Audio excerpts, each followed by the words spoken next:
So exactly what is US official policy on Taiwan? Well, it depends on when you ask.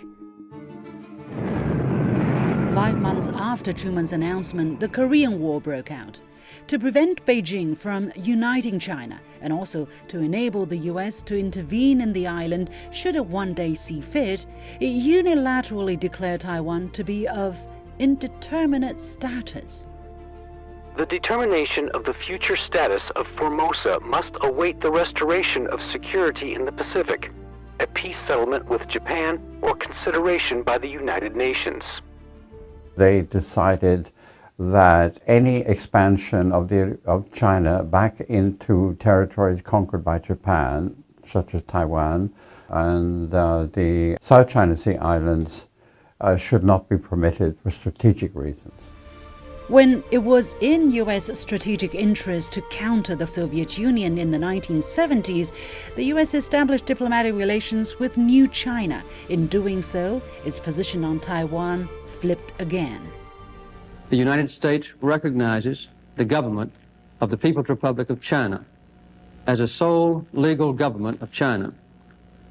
The government of the United States of America acknowledges the Chinese position that there is but one China, and Taiwan is part of China. The then US position on Taiwan was by and large clear. But as China grew stronger, the US started to roll back from its original position. Taiwan's status seemingly became blurry again in the eyes of the US. For the United States, Taiwan is very important in these three sectors. Geostrategic competition. The United States, they think about the first island chain.